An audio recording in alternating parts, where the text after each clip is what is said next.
Welcome to the riskadvisor.com podcast. I'm Sal Lafreri, and I'm here with my good friend and co-host, Jim Henry. So before we begin, we just want to remind each of you to please subscribe to the show and push the like button for us. Please leave your comments, as your opinion is really important to us, and we really do want to hear from you.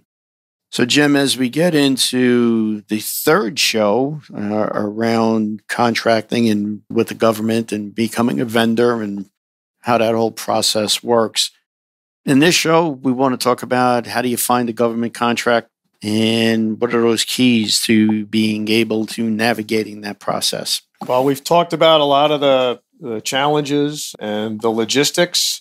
What we'll try and do here, with Stu's storied background and experiences is, leverage that for some key takeaways on how to not get yourself into trouble by getting involved in something that you will regret that you won and make it successful. Because I tell you one thing about public agencies is they are an unending source for business because they have an unending source of funding.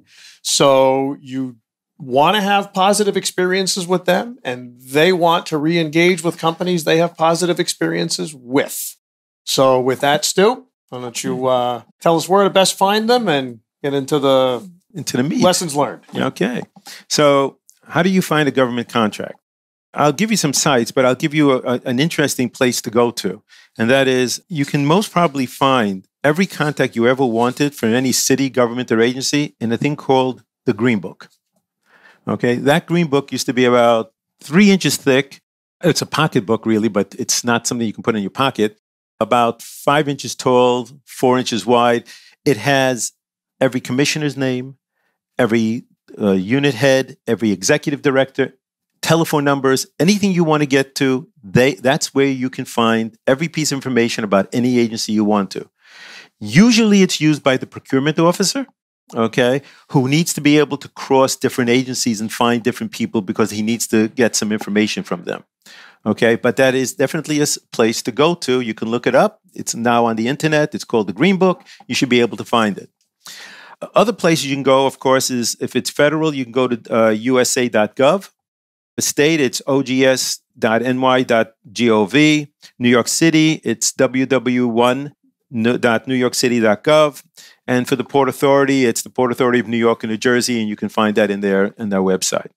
So I'm going to start kind of from the beginning in the topics that we talked about. We will get to what should I look for and see in an RFP, and then how an RFP is most of the times evaluated. Not that it's evaluated always that way, but it's those are the ways that they are evaluated.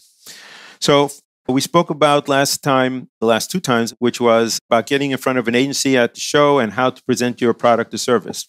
So how to get their attention. This can occur at a show, seminar. We all know that baubles are cute at a show table, but they do very little to get a person to make a decision or like your product or service. So having a lot of nice things, it kind of grabs the person's eye. It's a nice thing to have, but the real person will not take a thing off the desk.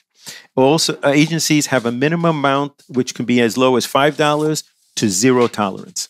They are not allowed to take anything. You will find that if the person is the right person, she will talk to you. And if you kind of say, do you want something? And he doesn't take it, you kind of got the right person. Okay? Because I think Jim's seen it about 100 times with me. That may also signal that he or she is the decision maker.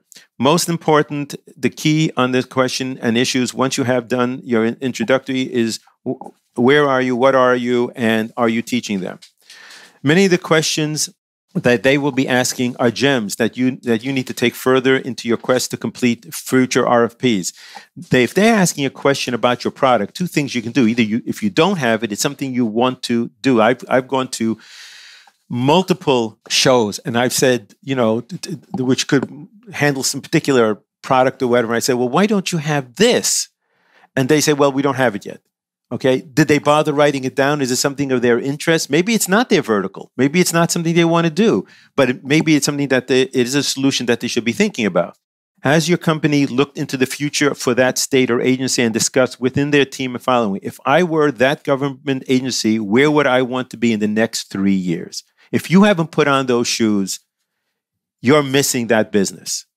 You also need to be careful that you are not making the person feel that he is lacking the knowledge about the technology or product that you see as a solution to help the state or agency. I've gone to too many shows or seminars and purposely had my badge with my agency name turned around in the reverse and acted as not understanding the product or service that they are selling. It was very interesting how many times when I went back, okay, that all of a sudden they did see it and then they saw that, oh, this is a big name guy. All of a sudden, now they wanted to talk to me, okay, which gave me basically a feeling is that, are these people real, okay? Remember, you're a teacher and hopefully fulfill the role of a guide to help the agency and state and help their citizens. So how do you know if you have the right person? If you have the department head or better, as we said in the past podcast, an executive director, then you have the right person who will delegate. However, that person will not create the RFP. Don't even think he's going to put ink to paper.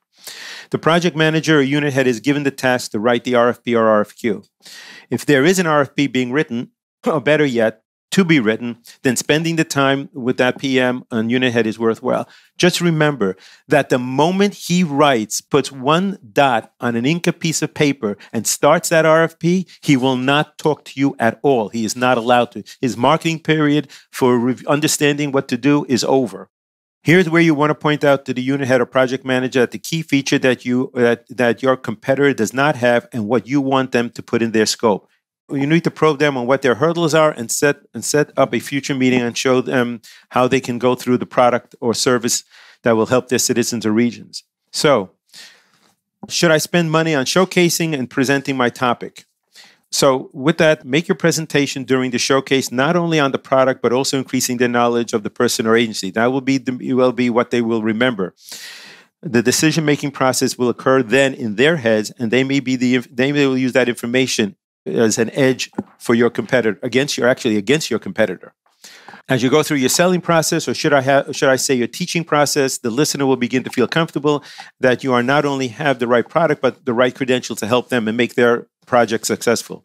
To mingle and sit down during a breakfast and lunch or dinner of a seminar or show is an excellent way to introduce yourself and learn more of their issues, but you will have little chance to show off your product or service. The best you can do is get them to the presentation table at the show or try to set up a follow-up meeting in their office. Okay, so the next thing we'll talk about is in reference to broadsiding. Before the upper manager leaves, make sure to ask them when you can call them back. Do not let that manager off the hook. Ask for their business card or their direct telephone number. You also want to reconnect back with them with the status that they should have. They're not brushing you off, but also when you talk to the project unit manager, you want to tell them you're getting back to the director. You're going to have their attention. Okay, it's not just a push off. I guarantee you will have that person's attention. You can tell quickly since it becomes very obvious that the unit manager or project manager has been broadsided, okay? Or if he's serious, knowing the fact that he's going to get a phone call from his director saying, what happened at this meeting? What did you cover? Okay? All right. Good point to take a break. You're listening to the Risk Advisor podcast hosted by myself, Jim Henry, and Sal Lafreri. We invite you to comment on our blog at theriskadvisor.com and to subscribe and follow us on our social media like Facebook, Instagram, and Twitter. If you are interested in having one or both of us speak at an upcoming event or would like to consult with us, please go to our webpage at theriskadvisor.com to set that up. All right, getting back into last two segments here on the solutions. Stu? Okay, so you want to ask, when is the RFP coming out? The reason you want to ask when the RFP is coming out is because if there is no date, then there is no reality of any business opportunity to occur. However, there may still be a good education experience for the government entity. You may want to inspire that person in thinking about your product or service. Unless this becomes an emergency purchase, you are looking for 2 to 5 years down the road. Emergency purchase is a whole discussion separately. When something happens, take COVID, right, that we're in right now. I can guarantee you there will be if there is a need, which there was, I'm sure something was going on in every agency, money will be set aside to cover that cost because they know that they can budget against that in a different location. It does not go through there.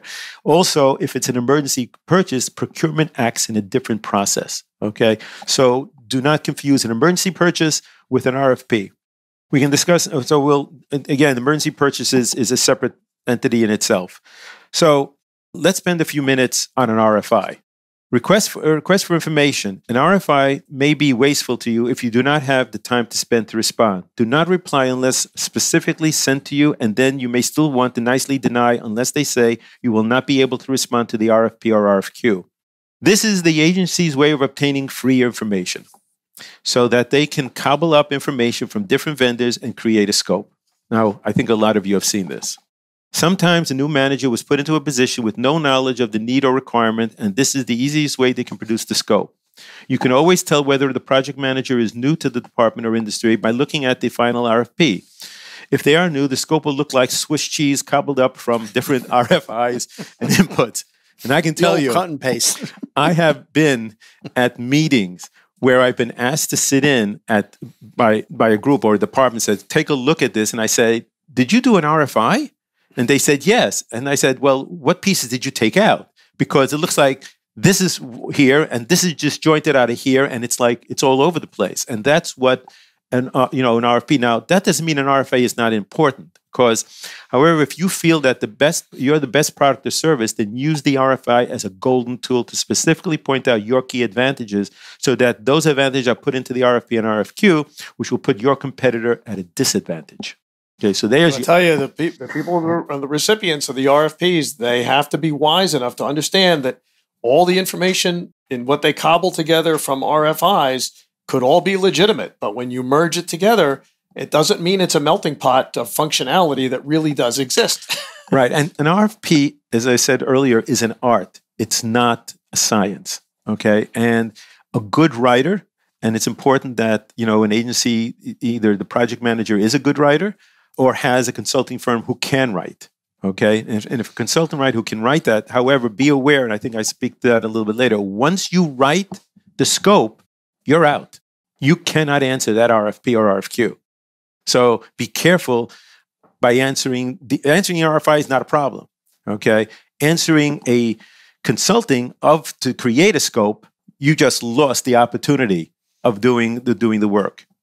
So finding out the date for an RFP to be published, we'll talk about this a bit later, but all proposals are on the network of the government agency. You can always call the department head and they may be able to give you some idea when it'll be published. The other key question would be, has the scope begun to be drafted? If the answer is yes, then the timeline is much shorter. However, if the process is not started, then you can meet with them and speak about your product. Once they put ink to that paper, they can no longer talk to you about your product. So how do you get to the Fox? If in the sales business, we know the Fox is the person inside the government entity who not only understands the industry, but also is aware of the product and services available. However, understand that purchases are made by committee. I have seen more than once a person with little or no knowledge of the need and scope to spin the purchase to another vendor for an unknown reason or something pushing an emotional twist, which is totally subjective, and then the contract is given to the company who may be less competent. That's a very fine scenario where somebody jumps in and does that. I've only seen that once, okay, where it actually flipped, all right? And that person left because he wasn't a voting member, okay? But then it could actually twist the mind of the person saying, you know what? He made a very good point. Now the project manager has a very tough business of trying to get that person, the group, to understand, do you understand what that person said is totally subjective and cannot be taken into the contract? If he's a good project manager and he can do that, that's great. But sometimes can flip the possibility of you getting the opportunity. So we talked a little bit about business cards, okay? Getting and giving them. Most of the time at a show, a seminar, a card is used for another purpose than just interest for your product or service. I'm sure you are aware that there is no way the person getting the business card will ever remember who you are. I can personally tell you I've gotten over 5,000 plus business cards in my 40 years in the business, of which I have kept 300 of them. I can tell you that I know of only 100 of them and what they do and how they could help me. So why do the attendees of a seminar shows take them, and what should you do to make sure that the business card is worthwhile? The reason why they are taken is because they are needed to write a report on the visit so they can get reimbursed for the trip. I'm not trying to make fun of this, but it is the case. Trip or a white paper that they need to write to substantiate why they attended. So how can you tell How can you tell, going back to being the fox, whether your business card will be the one to be kept and remembered? It's not by the looks of the card. It is whether the person has written something on the card to remind him about your product or service. Key recommendation: put on the back of your card what your product or service does or use. Use key marketing words so that immediately sticks as a reminder. You may want to also leave a few blank lines where the interest of the individual can write something about the product, and when you can be calling on a presentation or office. If that person uses that business card and puts a note on the back of it, let me tell you something. That person's interested in your product. That's the person you want to spend time with. So, cold call. Okay, I'm giving away my best resource, so I expect to hear from all of you listening when you need a class or a government contract review or guidance for an RFP or consulting or presentation or any other advice. And that's what I talked about earlier. I'm repeating it because it's something you should look into, the Green Book. If it's something that you want to get involved in, if you want to know what the agency does, if you want to learn what the agency does, the Green Book is the place to go to learn and find out where everything is. Of course, you can reach them in the best use by going to the agency website. So let's talk about closing the deal. Let me stress, any good project manager or executive manager can smell a selling routine followed by a close faster than you can imagine. Do not do it. It fails every time. At best, they will remember you as the sales guy that did not have any core information outside of selling their product. I'm available, again, to review your presentation if you want me to, but what you want to do is don't do the close. There is no such thing as a close in an agency contract. The close occurs, if you want to think about it, is when the committee votes. You are not involved in it. You don't participate in it. They do the decision making. Okay. What are the best ways to get to know who to call? We've told you about that. I gave you best resources, the Green Book. I've given you locations of websites, you can go to professional agencies. So what level of agency should I call, and should I follow up with an email? As we said before, the highest level of the agency should be a good call if you can contact that person. Also, when you get in touch with that person, make sure all your emails do not end up in the junk and deleted mail, which I think the group wants to hear about.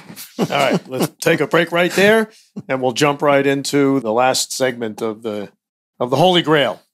You are listening to the Risk Advisor podcast, hosted by myself, Jim Henry, and Sal Lafreri. We invite you to comment on our blog at theriskadvisor.com and subscribe and follow us on our social media like Facebook, Instagram, and Twitter. If you are interested in having one or both of us speak at an upcoming event or would like to consult with us, please go to our webpage at theriskadvisor.com to set that up. So, to know that person is serious, you should ask them what you can put on the subject of your email. If all you're going to do is send an email saying the name of your company and some information about it, let me tell you, it's going right into trash.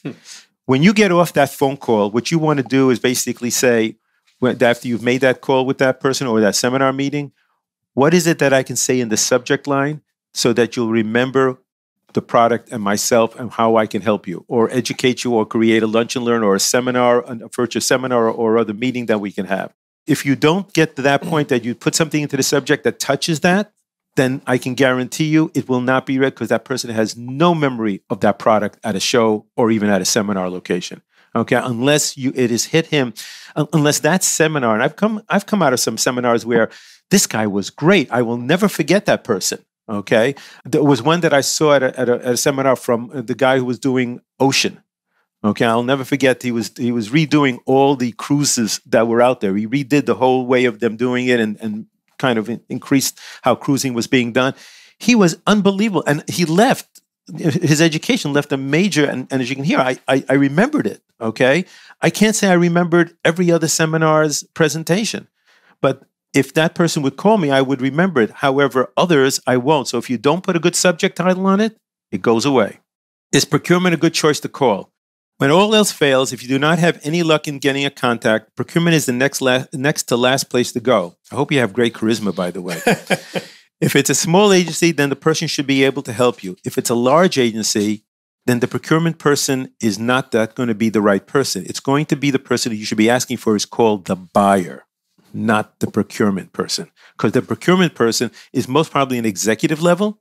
Okay, if it's a large agency, the buyer is the buyer who's going to be involved in trying to get you to the right person. So I hope that was helpful. What is the best way to posture a meeting? You want to come across as an educator and as an expert in your field, wanting to give the latest knowledge in the field that you are involved in. You want to present it at no cost to present the future of the industry. I would recommend a high-level presentation with very good PowerPoints. No less than 30 minutes, 10 minutes for Q&A. Your handout should not be in the form of your product, but on the technology. That does not mean you cannot slip an example of the product, but be very careful when you do that. The minute it sounds like a sale, it's going down the tubes. You should also learn that management hierarchy and try to get to the highest level of management into the class of the seminar. If they say they are coming to the presentation and they are a no-show, see if you can be given 10 minutes presentation at another time to that executive. How much time frame should you put between shows? Or if you're going to do a seminar and you want to get somebody from an agency or a head, we talking, months? I mean, obviously a week is too short, but I would say after 30 days, okay? Because remember that when he gets back or she gets back, they've got to write that report out. No, I'm talking about the lunch and learns. If you're going to do a lunch and learn, you want to schedule one of them. How much time do you do from the invitation to the actual date? I would give them, again, about 30 days before you give the lunch and learn. It gives them enough time to remember, everybody has appointments and everybody's trying to get their schedule in time. So if you give them 30 days, that allows them for you to get enough people to show up for that lunch and learn or that seminar. All right. Because as I said, they have meetings, they're going places, they have presentations. Many of them have presentations to the executive director. I've given multiple of those. Okay. And if you're called for them, let me tell you something, your seminar is down on the bottom of the list if I'm called for that, for that date. The project manager who you think you have the good relationship with should be able to help you with that. Okay. In other words, if you say, would 30 days be enough for you to gather all the people for for the lunch and learn or the seminar at your site? If they say yes, 30 days, then great. Do it in 30 days. You don't want to leave that much time between your first meeting and the time you want to do the seminar, because again, there's forgetfulness. So let the person make the choice, but I would say about 30 days to get a good amount of people to come into the meeting, unless it's a small agency, in which case that's not going to be the problem. Okay, good question. So your focus is in the beginning of your presentation to make them feel comfortable, that you understand their business, get on their site, learn everything about them, what they do, what they need, and the contracts that are out. Of course, their needs of issue and problems occurring in their industry.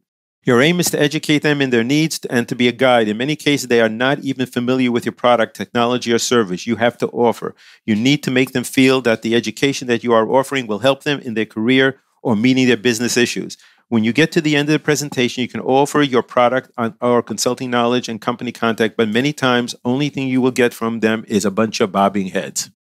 You do want to put a piece of paper out there. Remember, you've invested time and money, where you want to put a piece of paper out there and get the attendee list, okay? And you just don't want their names. You want to get something, which department they're working from. Any promises would be a bad signal. So if anybody's going to give you a promise, something after a lunch and learn, that person has misstepped their authority unless you have an executive director present or a highest level in the organization and they specifically want your product or have the need immediately of an emergency. This would usually fall into a sole source contract. And this is not an easy come by. We will talk about that in many different types of contracts in future podcasts. Sole source is a no-no. Okay? So how do you find out if there's a real need? Ask if there's an RFI, RFQ, or RFP being put together, and when will it be going out? We have discussed RFIs in the past and whether you should be involved in it or not. However, what you want to find out in the meeting through your presentation is whether your presentation was helpful and how soon will there be a scope written. So, things you should be asking for is what have you learned from it? What specific thing would you like more education on? That's where you should be hitting on. Okay? Do not expect an answer, especially if one is not ever even started in reference to the RFP. Do not ask, can you help in crafting the scope? If in any way you do participate, which I've talked about in the past, in scoping the RFP or RFQ, be aware that you are now immediately removed from the choice of vendor and candidate for the RFP. The reason why you want to find out about the RFQ and RFP will be going out is that you can then be able to put a list to have the RFQ sent to you. See, this is, if you know that one's going out, talk to the procurement, find out who the procurement person and get your name on that list. Don't forget to ask who the buyer and procurement is. Do not say, what is the next steps? Unless this is a special purpose for sole source, or there is a piggyback contract. That's another discussion. Piggyback contracts we can talk about in the future. There's a lot involved in this. It's not just this one seminar or primer, I would call it, that we're trying to discuss in the podcast. How do you know do you have the right people at the meeting? Make sure to capture the attendees' titles. It is, of course, simple to tell both the interest and whether the scope is getting close to the starter base of the questions and note-taking. However, that does not give you any assurance of a viability of a future contract. The people who want your presentation is the department manager, even better if the director is present. If the director is not at the meeting, ask if you can meet with the director at a follow-up day. Okay. So we talked also in the past, how do you find government contracts? And I guess you go to the government site. I know that's a lot to do. There are a lot of government sites out there to find them, even to go through the OGS contract. OGS contracts, I would highly recommend you get on your list. Again, I said that earlier. A state contract ends up being you and many others that are on that list for that particular purchase that person wants to make. It's an easy way to go through the RFP process because if it's on the contract, it's called piggyback. Okay? And so if they can do if it's on there, great. But if all you are is a name, you're not going to be chosen. How can they trust what you're going to do or whether you're going to be able to deliver? Okay, so with that, can I fulfill the contract requirements? This is a lengthy part. So do you want to? Maybe just a quick overview. We got about 3-4 minutes. So maybe just a quick. Okay, so what we're going to do next is, can I fulfill the requirements? Do I have a partial solution? Did I meet the minimum requirements? Is the scope clear? Do I understand the RFI, RFP process? And do I need a moderator? I'm going to short shrift the moderator part because most of you should be aware of it. And then basically, how does an agency categorize or evaluate? And then some items that I could talk about in the future or preferably teach in the future, but it'll give you an idea of how many other things we have not talked about, like 30 of them. I think one of the things that's clearer is that this could go on. This could be like an entire semester, a college semester to learn all of this stuff. But I definitely think a class in this. Are there any classes that you're aware of today that exist? The only 2 classes that are given, but they're not given to vendors, which I had to take a whole bunch of them. New York City gives classes to procurement people, okay, not to outside vendors, okay? And that's, how to create the scope, laws, legal actions, and so on and so forth. Breaches, how to introduce a new product or what you should be saying when you're dealing with a new product. The other place outside of the class of that sort really is not given to vendors. It's not meant to be kept as a secret. I think getting a class or understanding the process before you get into an RFP or you want to go into the state, city, agency business and understanding you pick up a contract from a state, and we'll talk about that a little bit, from a state or a city or a federal agency, and you win it, and you're lucky, and you're just the happiest people at that point because you've got it, and you can now check off a name and say, all right, I've got this great thing that I'm going to have, and I'm doing it, and I can publish it now that I'm working for this agency, and I'm doing this solution for them. You mess up, you can find yourself on a thing called Vendex. Okay, Vendex is the bad boy. Okay, you will never be chosen again. Okay, I shouldn't say never. There's a period of time. I don't know I can't remember. It's been a while since I ever checked that, but it could be like 2 or 3 years before they'll even look at you again. The other thing is that people talk. Okay, so you want to do the right thing. You want to come out with the contract. I have seen companies lose money. Okay, and find out that they've lost the money, unfortunately, because they've taken a bigger risk than they ever expected to, or low bid, God forbid. Okay, that's funny. Low bid, God forbid. I like that. To try to get it, and then find themselves that your labor costs, your product, your maintenance costs, it just blows you away. You can't make up the difference. And there's no escaping it once you're in. No, once you're in, swimming back to that first side of the pool. and don't forget, you will be audited. You may be finished with the contract. in the sense that you've installed it or you built it or you did your D-bomb or whatever. And then comes audit. And they tell it ain't over till it's over. And they pull that contract and they dice that contract up and they want to make sure that they get everything that was said on that contract. So when you think you've walked away from it and you've said, well, I talked to this person, this project manager, or this director, they said, okay, don't worry about that. That's fine. We'll unless you have that on a piece of paper, okay, that they said that this is not going to be part of that contract, you're in a heap of trouble when audit comes in because they will go through it.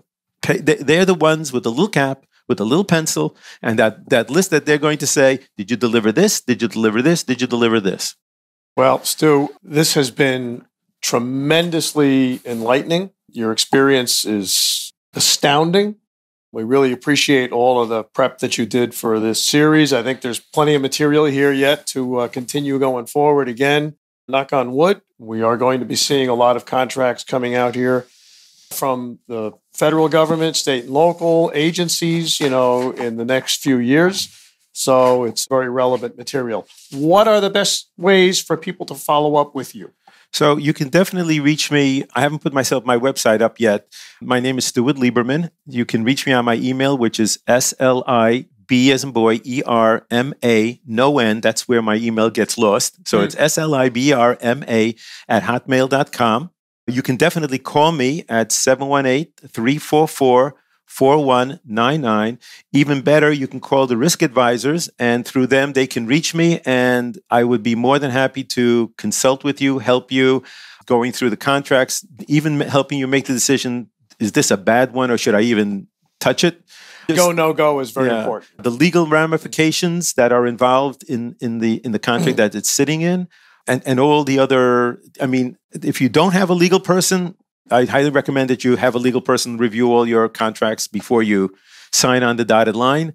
Even the process which we didn't even talk about, which is best and final offer. Okay, you always get one of those, but you can get a hold of me, and as well as I am looking at creating a class on government contracts. Again, you can reach the risk advisor. I'll be most probably working with them on creating that class. It's not going to happen overnight. Even this podcast that I put together took a long time, and with Jim Henry and Sal's pushing, got the pieces together. They understand that I have a problem being thorough, and I didn't want to put things together that were slightly half baked. Wouldn't have done you any good things. You would have basically said, "What is he trying to do?" Notice, I am not selling, okay? The purpose of this, and I think the podcast, right, this is an educational process, and hopefully you've learned a lot. And Sal, thank you, and Jim, thank you so much. I enjoyed it as well. Thank you for coming. We appreciate it. All righty. You have been listening to the Risk Advisor podcast, hosted by myself, Jim Henry, and Sal Frary. We ask you subscribe to this show and like us on our social media sites like Facebook, Instagram, and Twitter. We remind you and ask you, if you are interested in having one or both of us speak at an upcoming event or would like to consult with us, please go to our webpage at theriskadvisor.com to set that up. Remember, you can hear the show on your favorite podcast platform, YouTube, and of course, stream it at theriskadvisor.com.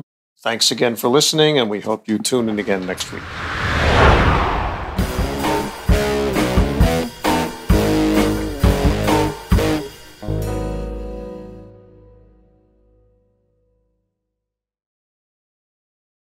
Epicor is the essential partner to the world's most essential businesses, offering ERP solutions built for growth and operational success.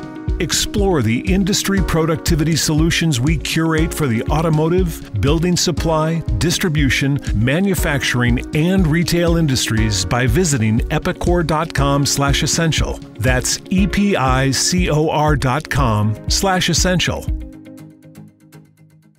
Cousin Sal here, letting you know that nobody does sports like FanDuel Sportsbook. All new users get a $1,000 risk-free bet when you sign up and make your first deposit. Just place your first bet and get up to $1,000 back if you don't win. Sign up today, FanDuel.com/Sal. 21 plus and present in Pennsylvania. First online real money wager only. Refund issued as non-withdrawable site credit that expires in 14 days. Restrictions apply. See full terms at sportsbook.fanduel.com. Gambling problem? Call 1-800-GAMBLER. Call 1-800-GAMBLER. Call 1-800-GAMBLER. Call 1-800-GAMBLER.